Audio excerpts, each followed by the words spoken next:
Hans took his undergraduate work and his graduate work in Canada, University of British Columbia, so we have recruited a Canadian.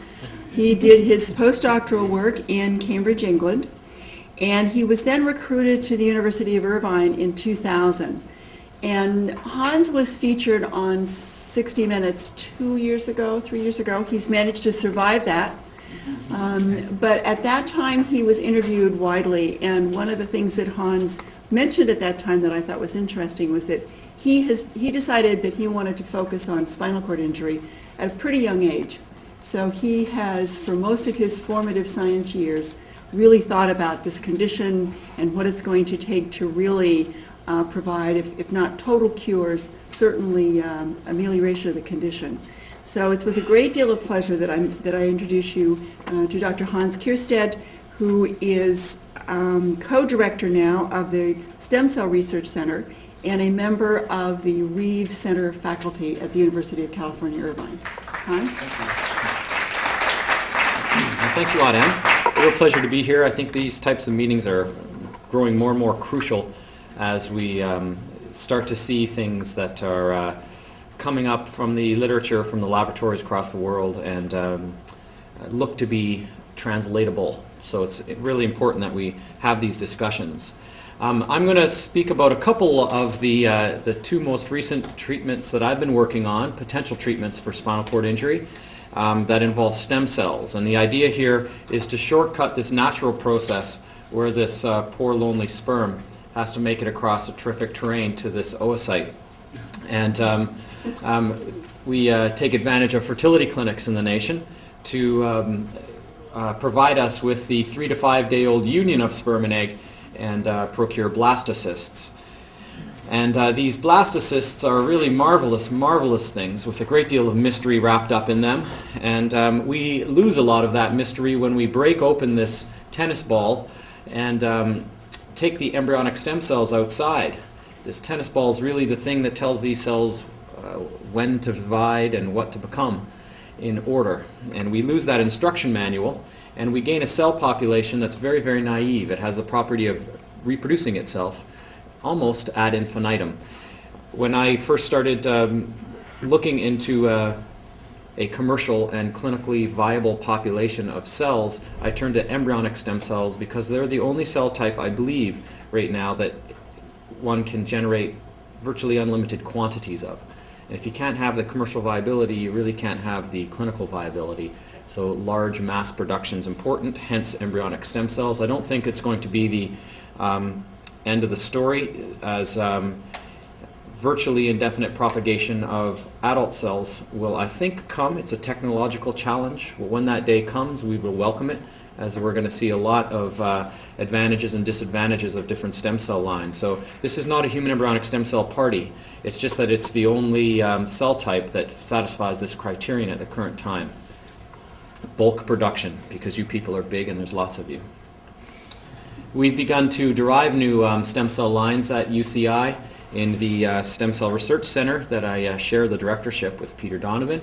And we set up an embryology lab quite some time ago, and I have secured quite a large source of oocytes and blastocysts from California fertility clinics. So we've been able to derive lines from morula, blastocysts, and epiblasts in a completely clinically compliant manner. So these things are born and bred for the clinic, basically. They've never seen any rodent reagents, no matrigel, fully defined media. And we can grow these things up, and we decided to adopt the nomenclature of human, small h, and then ESC to HUCI. We realized it was called the Hoochie lines, which I think we're going to keep because everyone quite likes them. In any case, we've made a number of lines now that we're just fully characterizing, and given our tremendous supply of blastocysts, both genetically normal and genetically abnormal, over the coming year we are going to, after full characterization and 10 and 20 cell passage, karyotyping and methylation, and really bring these things up to a good high quality, release them to the world and give them away for free. So keep your eye on that ball. We're just about to release a few of them, but I'd like the scientific quality of them to be quite high. They seem to grow very, very well. So having made some new lines, of course, the great challenge, in my view, is to derive a high purity population. And you may not want more of this, but we all want more of that. And that's really, in my view, the greatest challenge and the greatest impediment to the stem cell field. That's it, is we need to derive high purity human cell populations that are excellent research tools and therefore, and also excellent therapeutics. So if we had such a thing, if we had high purity human cell populations, which really the world does not possess right now, then we would be able to use those things for cellular replacement strategies and to put in plate programs for drug screening and predictive toxicology. These screening programs are can really only be approached if one has a very high purity human cell population. You dump drugs on a 96-well plate for predictive tox or screening. It's no good if what's in that plate is a mixture of cell types. It has to be very, very highly defined. Otherwise, screening it's really not amenable to screening. So what I decided to do in my laboratory is really run after this goal here to drive these cells, and with two other stipulations. Without these things, we do not move forward. They have to be FDA compliant, so we are GTP and GMP. GTP is really just good manufacturing for cell culture. And commercial viability and scaling for clinical viability. And again, given that the first hEsc-based clinical trial is probably going to be about $300 million, that's not the kind of money that we're going to get from anywhere but industry. And so it is really the role of industry. Industry is not going to get involved if it's not commercially viable. So I'll just tell you quickly two stories that I've been working on. One you've heard about, but I'll just rush over that one and give you some new data. And then a brand new one that I've been working on that's unpublished. And then what I'll do is, having run through those two scientific examples, I'll then concentrate the last third of my talk on just the barriers, so using those things as examples and what we have learned moving this technology through to the clinic. Both of these approaches are actually quite close to human application, so we've learned a few things along the way, and I'll use them as examples to elucidate and illuminate those. So we have taken neural populations and derived neuronal and then high purity oligodendrocytes or motor neuron populations, both of which of course are potential targets in spinal cord injury. And one would imagine that if one could have high purity human oligodendrocytes or high purity human motor neurons, we may be able to have an incremental advance and betterment in the outcome of spinal cord injury. The first story, the oligodendrocytes, is really predicated on a series of studies that I really jumped on a very long-standing bandwagon. And demyelination has been documented by dozens of researchers over a couple of decades in almost every species. The most poorly documented is humans, because of the limited access to properly perfused tissue that we're trying to address at the Reeve Irvine by setting up a new tissue repository where the tissue is actually post-fixed and handled for resin embedding and electron microscopy. That's going to be quite a unique resource. I'm trying to set that up. I think we've got over the major barriers, so hopefully that resource is going to be available within a year or two. In the white matter of most species, we have dying oligodendrocytes that result in demyelination after spinal cord injury. And I've done a number of papers on this I'm not going to go through, but that I believe justify that demyelination is a therapeutic target. There's not lots of it, but it is there. And so my viewpoint is that it is a bona fide therapeutic target. If we address that target accurately, we'll have an incremental advance in the functional outcome. This is not the type of thing that's going to get people jumping and running around again and playing soccer, because we're not doing anything to fix the cavitation and the majority of tissue that was lost after the injury. It's really a patch job of what's left, getting it to work again. So I developed a 42-day protocol. That's a very long differentiation protocol. It's the longest one I know of. I've never read of another differentiation protocol that is as long as that. I think that alone is one of the reasons for the high purity. And I'm not going to go over the basic science, but we committed these cells to a neural progenitor type by re-engineering the retinoic acid regime. Without that re-engineering, we could not get high purity. and then de novo developing a differentiation protocol for high purity oligodendrocyte development. In our hands, in low population numbers, it's about 98% pure.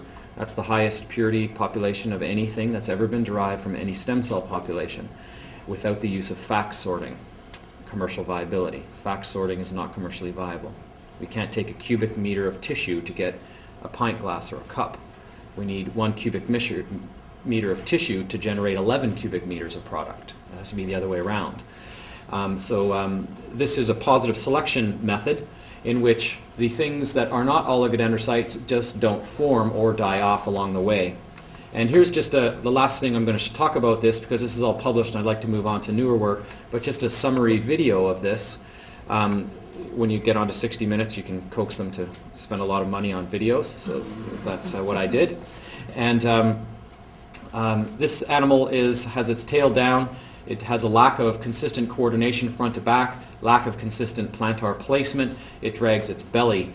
That's because we have induced a spinal cord injury in the animal that mirrors the majority of human injuries in that it spares some tissue along the outside. And if you imagine that these are your brain or brain stem or corticospinal neurons whipping down your spinal cord, they conduct electricity because they are wrapped in green myelin. And when that myelin is lost in the vicinity of spinal cord injury, several studies have shown that it interrupts saltatory conduction. And so that's why we took embryonic stem cells, made them into an inexhaustible source of human oligodendrocytes in order to address that deficit. So it's literally patching up what's still left after the injury. And we have shown that it reinvests the myelin, that it restores conductivity, and the ability of the animal to locomote is restored. We have consistent 100% plantar placement, front to back, side to side coordination, and weight support. So it was a tremendous degree of recovery. It's worth noting that we induced a level of injury that was just under that degree, so that we could see and detect the outcome. We were able to do that in an experimental manner such that it would facilitate our outcome measures. We don't have that luxury with human populations, of course. We've since moved on. This is unpublished preliminary data for the translation of this type of technology to the clinic. For those of you who don't know that oligodendrocyte story I developed and licensed to Geron Corporation's probably going to enter the clinic very soon. So says Geron. They announced quite recently, about 3 weeks ago, that they anticipate their IND in the spring or summer of this year, and will begin a clinical trial shortly thereafter, which should be the world's first human embryonic stem cell clinical trial under a regulatory body. And the motor neuron progenitor study is likely going to enter type 1 infantile spinal muscular atrophy sometime quite soon. Type 1 infantile spinal muscular atrophy is a genetic disorder that babies have. It kills their motor neurons, and they have, it's an infant mortality, is 100%. They all die, and usually within the first year of life. They manifest at 3 months, and usually all die within a year. Now with intubation you can keep them alive for a little bit longer, but it's a terrible disease. But it is a simple, clean motor neuron loss. It's a genetic defect that, of course, our transplanted cells will not have. Functional outcome measures are very well defined. It's EMG activity, swimming, that type of thing.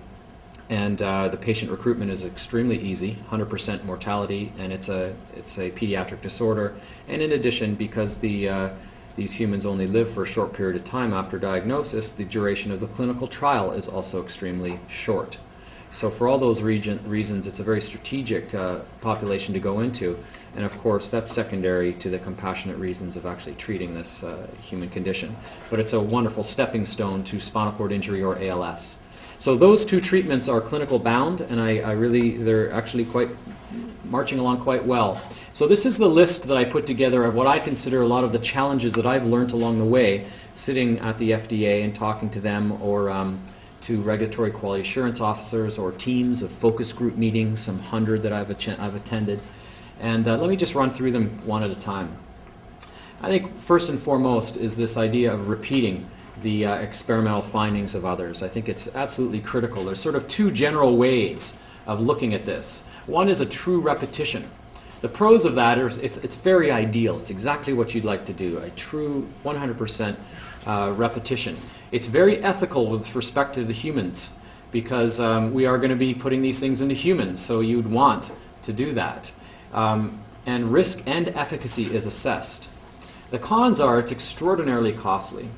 It's actually, as Naomi pointed out in her talk, it's very, very difficult. Of the 8 that the NIH has sponsored, not one has worked. And it's not because the people who invented those things and reported on them made it up. It's because it's very, very hard to do a repetition study.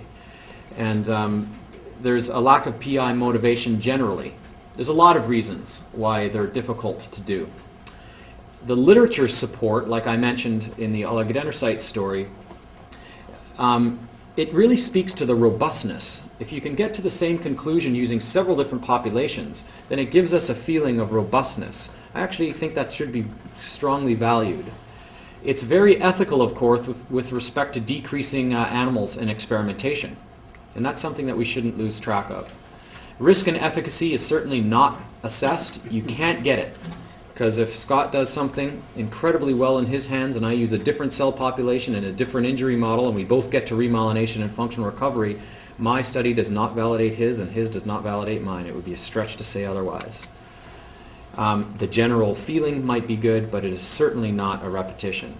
And of course, this is not ethical with respect to humans to have a simply literature support. So this type of analysis, as I pointed out earlier, general literature support, is really insufficient. It does not hit the mark of a true repetition. But I think we should never go forward without it. Safety. This is a real barrier to clinical translation. There's a few things here. One is the injection paradigm itself. How are you going to deliver these things? I forget how much Mackay Sims, how many injection sites he had in his... yeah, it was a tremendous number of needle pokes into an injured spinal cord. 40 some odd injection sites. So the route of delivery is a major concern for safety. How do you mirror that in a rodent population? Smaller needles, smaller critter, different immune response. And the survival of the cells. I think, honestly, it's the unspoken evil of transplantation biology that 90% of anything you put in dies. If you talk to anybody who's been in the transplant field a long time, they will all tell you that about 90% of whatever you put in whatever conditions, immunosuppression or otherwise, dies post-transplant. That means your transplant volume has to be extremely high. It means your tissue displacement and immune reactions are going to be larger. If we can find a way of increasing the cells in their ability to survive, we can decrease that risk. It's not to say that that risk is not acceptable. In many cases, I think it is. But it is a risk. So one of the directions of my laboratory is trying to do that. We're working with several ketone body type experiments in order to increase the survival of the cells post-transplant. Injection site safety, as I showed you, very critical experiments to do. Immunosuppression is a real concern for clinical translation. These two approaches that I just showed you are both going to require lifelong immunosuppression. There's going to be natural attrition, and that's actually built into the clinical synopsis, where patients think they're getting better if it works and just stop taking the immunosuppression. Well, when that happened with fetal Parkinson's and Huntington's transplants, a lot of people kept their grafts. Some people rejected them. So it's an unknown at this point. The mortality and morbidity that is associated with immunosuppression is a real concern. The medical community tells me that morbidity can be dissociated from morbidity associated with the treatment. It's quite classic. It's been studied for a great long time, the effects of immunosuppression. But nonetheless, is it an acceptable risk? That's for the MDs and the patients to decide. And this is a tremendous hurdle, one that I came to love and hate.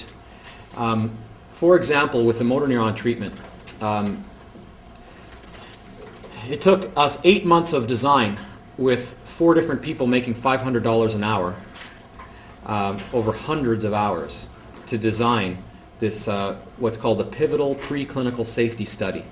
It's 6 months in duration, and it tests biodistribution. You don't want the cells to get out before you put them. Tumorigenesis, of course, because they were derived from hEscs.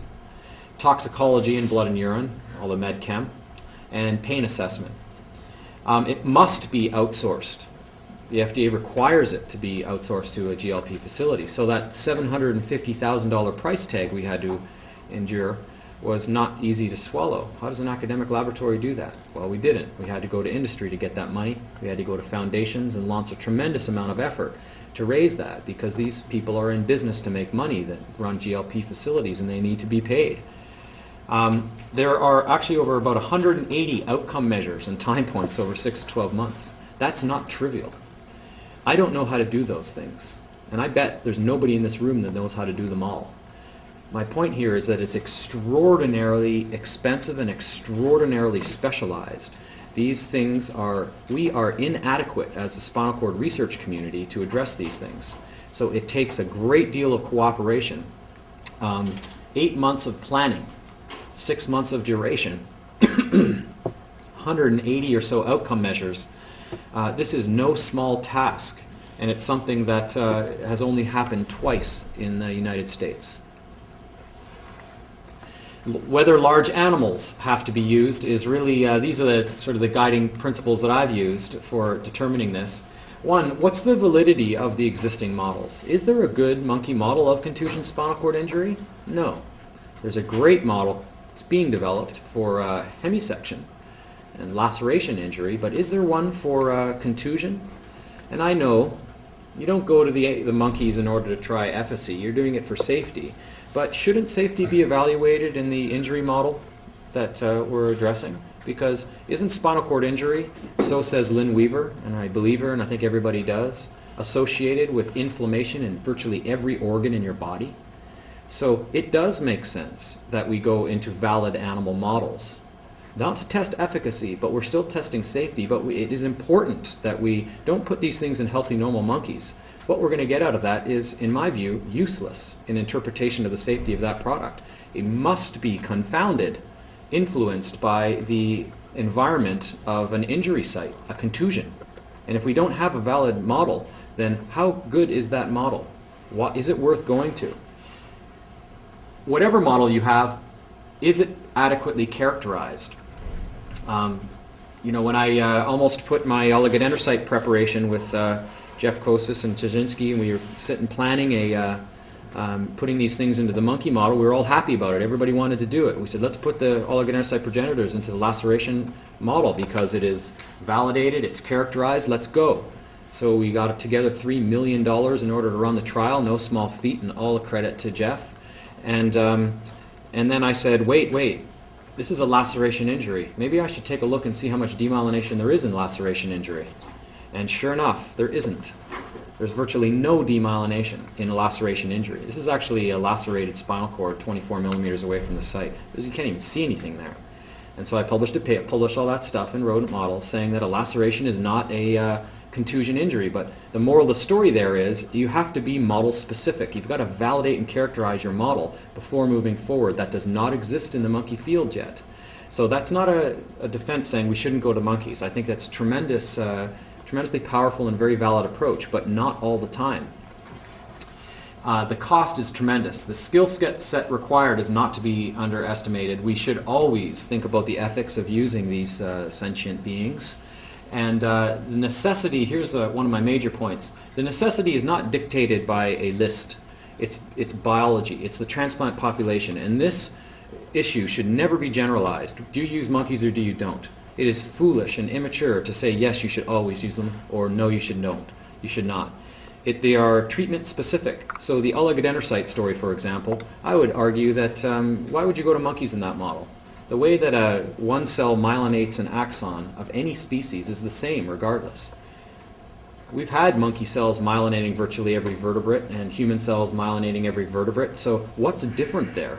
It's the biology says, why would you need a larger animal? Whereas a motor neuron, for example, now you've got a size issue. There's more reason to do it in that model because the distance from my thumb to my spinal cord is a heck of a lot longer, and then that cell is expected to do, and it has to interact with all of the things along the way, immune responses, etc. So it has to be analyzed per treatment and never generalized. The instrumentation, I don't have much to say here because I honestly don't know much about it, but I just know that it's a big scary subject. Instrumentation, medical device, is usually the stuff of an entire company. So for a small company to go out and develop instrumentation is a mammoth undertaking. We don't know what we're doing. That's one of my major points here. We are not the ones to be developing instrumentation alone. We need experts in the field, engineers who are good at that. And take a look sometime, jump onto a medical device company and look at their skill sets, and you will see that yours is rarely represented. They're very, very unique. The cost is prohibitive. When you do have some gear, you then have to revalidate all of your work. So for example, this is just one slide I pulled out of the motor neuron program where we had these little microspheres, right, we're growing up, and as you grow them over time, they get bigger. But the transplant device that we've developed can only put in cells that are so big. So after speaking with the FDA, we actually had to go revalidate. This is one slide of about 80 of the amount of the verification of this approach that we had to do in order to show that we have 22 hours to prepare our cell population before transplant. And at 22 hours, it's called your batch release criteria. It ends. Boom. The cells are no longer any good. So from the time we begin to prepare these cells for transplant in a human or in a rodent, we have 22 hours, otherwise the cells just get too large. And this is complemented, of course, by a lot of data on their survival. Manufacturing and qualification of the cells. That's another thing. This slide addresses QA/QC, quality assurance, quality control, which I know very few laboratories that actually have QA/QC departments. And so in a preparation, say, of motor neurons, we do some cell expansions, and then we differentiate a non-adherent, and then we put them on adherent, and we make microspheres, and we deliver them and transplant them. So that's the process. But while we're growing them, we have to make media and substrate, and manufacturing the hEsc media, not only the hEsc, but the motor neuron media. They have to be in an independent media QA/QC testing facility. Not the same one, has to be different than this testing facility down here that batch controls and batch releases for all of these steps. In addition, with regards to manufacturing and qualification of the cells, it must be GTP. You have to have it scalable. You have to have quality checks, product checks, batch release criteria such as this, and here's a big one. You have to go and repeat everything that you've ever done using your final formulation once you've done all this. And I know one company who spent $17 million putting that together, another that spent $3 million putting that together, in order to generate what's called a final formulation. And then you have to realize that all of that animal work, your 2 guys in a rat story that was marvelous, is irrelevant. You have to repeat it all using the final formulation from your GTP. So if you do not pay attention to this type of thing while you're thinking about translation, then you must realize that everything you're doing is irrelevant to clinical translation. Absolutely irrelevant. You can't go to the FDA, 2 guys in a rat, and say, I made a rat walk again. They say, great. Make the cells in a clinically compliant manner, then come on back, do it all over again, and show us that your final formulation, because it's a different product than I'm growing in my lab at UCI and Scott's growing in his, and Steve's growing in his. It's a different product, and it has to be scaled. It can't just be that you make it QA/QC. You have to make it in precisely the same manner that you're going to make it for when you address humans. So you have to then do a market analysis and anticipate that you're going to treat 2,400 patients a year and build a production facility that can handle that, just so that you can go do all of your preclinical animal studies. That's quite a barrier. So here's batch release criteria for oligodendrocytes. It's not small. There's a batch release criteria example from human motor neuron progenitors and what we say we're going to do. And then the results that we got, I'm really pleased with this. Look at that. That's really, really high. And then you have to, of course, do karyotyping. And then you must also realize that you've got to do exactly the same process for your media. It's not enough that you've got to, I'm sorry to mean to be throwing out the daunting preclinical talk, but this is, these are true challenges. You can't forget about the media. Media production, again, is the focus of individual companies. It's very unique skill sets to design and implement. They have to be fully defined, free of rodent reagents. Well, there isn't a single product on the market That's a bit of a problem. So California Stem Cell, that took the motor neuron program, just put these two out. They had to develop an entire product, 2 different products, to grow up the stem cells and then to transplant. That minimal components, fully defined, etc. And they're going to start selling this stuff. This isn't an advertisement for them, but it's the fact that this therapeutic company had to get into media in order to ensure its survival after it went to the FDA, and the FDA said, no, you need GTP, GMP, media production. All of these things apply. The devil here, after you do develop these things, you have to go repeat all of your preclinical work with that media again. It's not only your cell product, it's that simple little carrier. It's very, very daunting. The clinical synopsis is something that you should, believe it or not, do first when you're looking towards the clinic. It's not the thing that you do last after your preclinical gets you all excited, and you actually do it before anything. And it's the result of multiple focus group meetings. I don't know how many I did in the Geron program, lost count. In the motor neuron program, we've done 14 so far. And these are groups of 10 to 15 experts from all over the world that address one thing or another. How you're going to get the cells in, risk to patient, outcome analysis, site specifications. The list goes on and on and on. There's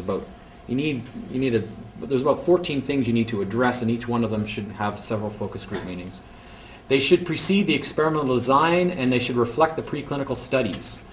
So, for instance, if Geron goes to the FDA and says, Keirstead Laboratory has shown this, and we've repeated it, we can make animals walk again if we transplant a thoracic spinal cord, they say, okay, fine, you can only work on thoracic patients. So, should have thought of that earlier. We should have done some cervical studies a lot earlier, shouldn't we have? That's just true. We just didn't. But the FDA prohibited us from working on cervicals. And you've got to select the appropriate patients. One of the points that Naomi put up there, must select appropriate patients from a diverse range of injuries. So we don't have the luxury as we do in preclinical work. And in something like spinal cord injury, drawing up a clinical synopsis, one of the great bears is patient recruitment. You want the thing to work. So, okay, we can't do cervical. Oh, right, we can't do laceration. And so there we are. We've got that population yet left. And then how many of that type are there per year? How many sites are we going to have? Now, how much variability is introduced into the surgical teams working on there? So these are things that are not trivial. They can be overcome, but drawing up a clinical synopsis reduces your market down so much that it may prohibit you from running a clinical trial at all. You should figure that out before you design your preclinical work.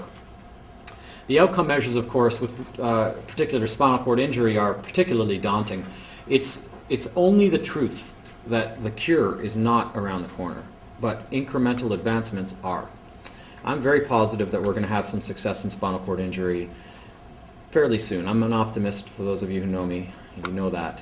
But I'm very convinced that we'll have treatment soon. But it is the truth that if they work, they're going to be incremental advances. That means that we require graded outcome measures of fine function. And if we do not have that, we could miss something that is tremendous. If we could do nothing more than restore that, but we just fail to pick it up in ASIA-FIM, then we've missed a great opportunity. Slight bladder bowel sexual function return, tremendous benefit.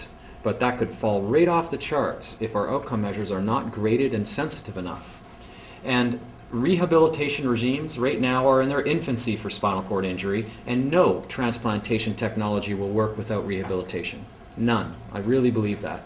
You must stimulate the system in order to have a transplant regime work. And that begs the final question. There's got to be a continuity of care from the surgery suite to the rehab to the outcome. And if there's not a continuity of care, if there's not a medical doctor that's actually in charge of assigning the rehab and the continuity across these things right through to outcome, it's just not going to work. There's just no way it's going to work. We need that continuity, a concierge type program to spinal cord injury. And I know from one group I've worked with that there is apparently, in their view, no center in the United States that has that continuity yet, according to their criteria. I think it's coming, and I don't think it's impossible to do by any means, but until that continuity of care exists, the likelihood of getting outcomes is zero. And then lastly, financing the program. And this is a major challenge to the clinical translation of spinal cord injuries. The spinal cord injury market is extremely small. At 100% market penetration, which has never been seen for any drug, it's a $300 million a year market, so I'm told. And that's too small for big pharma. It's fine for mid-sized companies. And the risk is very, very high because of difficulties with patient recruitment to fit your very tight clinical synopsis and outcome measures where we need very, very fine-graded measures of outcome. The barrier to the IND is very, very high given the long life of spinal cord injured patients. So with the California stem cell motor neuron approach, they decided to go after spinal muscular atrophy first because these babies die so quickly that the barrier to entry is lower. And but in a spinal cord injured population, we have to realize that they don't value your, wow, I'm probably going to get myself in trouble saying this, but the duration of your life is prohibiting them from, it's raising the bar, and your pain and bodily dysfunctions don't lower that bar. So the barrier is actually very, very high given the long lifespan of the individuals. And here's just a tremendous thing in financing that I mentioned twice before with regards to the cell preparation and the media, that your final formulation, you have to repeat it all again. Now try to write your second NIH grant and get it funded again. You won't. And, well, no, somebody will. But you've already done it. You've done your inventing. It's already out there. You've got your paper. To get someone to give you the money to do that again is very, very tough. So where do you turn? You've got to turn to industry, of course. And then that opens up the commercial viability side of it.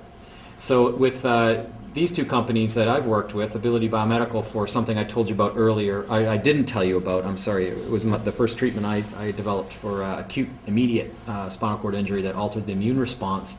It's now in clinical testing. 120 humans have been treated with this stuff.